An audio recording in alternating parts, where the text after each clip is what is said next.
Hey, welcome to The Explainer. Today, we're diving into what is, for so many of us, the most frustrating part of learning chess, the opening. We're going to give you a super simple but really powerful framework so you can stop losing games before they've even had a chance to get going. All right, section 1, the 10-move trap. Look, we've all been there, right? You sit down, you're feeling good about this game, you make a couple of moves, and then bam. All of a sudden, your whole position is just collapsing. Your queen gets trapped, or even worse, you're checkmated. It's gotta sound familiar. Yeah?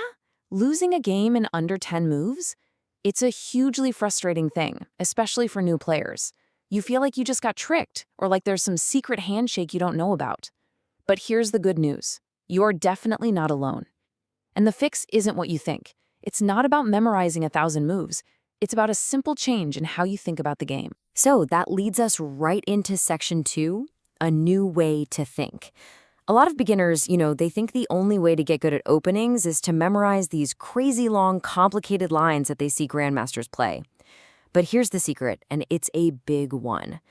Most grandmasters will tell you that is exactly what you shouldn't do. So why not? Why wouldn't you want to copy the best players? Well, because memorizing a specific sequence of moves is incredibly rigid. The second your opponent makes a move you haven't seen, your whole house of cards just collapses. So the solution isn't memorization. It's about changing your mindset. Instead of memorizing moves, you need to understand the principles behind what makes a good opening. And this slide really puts it into perspective. On one hand, you've got memorizing openings. It's rigid, it's difficult, and honestly, it's fragile. It's like building something out of glass. It looks good until the first tiny bit of pressure, and then it just shatters. But learning principles, that's flexible, it's simple, and it's powerful. It's like having a compass instead of a map. The map is useless if you go off the trail, but the compass will help you find your way no matter where you are. All right, section 3, the 3 golden rules. So what does this chess compass actually look like? Well, it points you toward just three core goals for your opening. If you can get these right, I promise you, you will find yourself in a solid, totally playable position every single time, ready to fight in the middle game. And here they are. Your whole plan really just boils down to these 3 things. Step 1, control the center.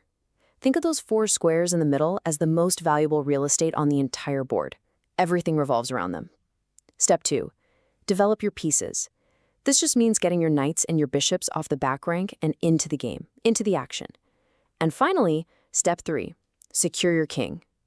Once your army is starting to move out, you've got to get your king to safety, and that almost always means castling behind a nice, safe wall of pawns. Okay, let's move on to section 4, 3 beginner blunders. Because look, knowing what you should do is only half the battle, right? The other half is knowing what you should absolutely not do. So let's look at a few of the most common traps that might look tempting, but can actually lose you the game on the spot. And I can't stress this enough. You have to avoid these things. Avoiding these mistakes is just as important as following the golden rules. Seriously. Think of these as giant danger signs on your road to getting better at chess. So what are they? Okay, blunder number 1, pushing that F-pawn. We'll talk about why in a sec, but just don't do it. Blunder 2, bringing your queen out way too early. And blunder 3, playing on the edge of the board. Now, let's take a look at exactly why these are so terrible for your game. So that F-pawn, why is touching it so bad? Look at this. When your king is safe, it's tucked behind a wall of pawns. But the second you push that F-pawn, you create this gaping diagonal, a wide-open highway pointed directly at your king. It is literally like lowering the drawbridge to your castle and waving the enemy army right on in. It's a huge self-inflicted weakness. And what about playing on the edge of the board? Well, there's a saying in chess, a knight on the rim is dim. And this shows you why. A knight sitting over on the edge of the board, it only controls 2 squares. It's basically on vacation. But you take that same exact piece and put it in the center, it controls 8 squares. It's a monster. It influences the whole game. The power of your pieces comes from where they are on the board, and they belong in the center, not on the sidelines. Okay, next up, section 5, the 1 habit to master. We've talked about the rules you need to follow and the big blunders you have to avoid. But now we get to the one thing the single most important habit that ties all of this together. If you master this one thing, it will transform your game more than anything else we've talked about. So, what is it? What is this single most important habit? And just a hint, it's not about a specific move or a fancy opening. It's a fundamental shift in how you see the board. It's the difference between actually playing chess and just moving pieces around. The master habit is this: calculate. And okay, hold on. Calculate sounds scary, right? It sounds like you have to be a supercomputer seeing 10 moves ahead. That's not what we mean. For a beginner, to calculate means one very, very simple thing. Stop playing the game as if you're the only person at the board. You have to live by this quote. Don't play as if you're alone. Always ask, what is my opponent's threat? Seriously, before every single move you make, just pause for 2 seconds and ask that question. What did my opponent's last move actually do? What are they trying to do to me on their next move? If you just start looking one move ahead for your opponent, you will immediately stop walking into simple traps, and the entire game will open up to you in a completely new way. Which brings us to our last section, number 6, your first real opening. Okay, so we've got the rules, we know what to avoid, we know we have to think about our opponent, but how do we put all of that together? It can still feel like a lot. The easiest way to start is by using something called a system opening. So what's a system opening? It's basically an opening that's based on a specific, really reliable setup for your pieces, and you can use it against almost anything your opponent does. Think of it like a blueprint. Instead of worrying about reacting to every single move your opponent makes, you just focus on building your own solid structure.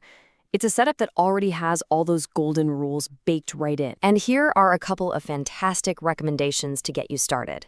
If you're playing with the white pieces, check out the London system. The setup is super simple. You build this solid little pawn pyramid, and then you just develop all your pieces behind it. It's like building a fortress. It's incredibly solid, super safe, and gives you a clear plan. Now, if you're playing with black, a great choice is the King's Indian system. The idea here is a bit different.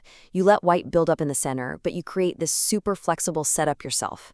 The key move is something called a fianchetto, which is just a fancy way of saying you put your bishop here on g7. From there, it controls the longest diagonal on the entire board, like a hidden sniper ready to cause problems later. Both of these systems will give you a reliable plan from move 1. So there you have it. You now have the rules. You see? You don't need to go memorize dozens of complicated openings.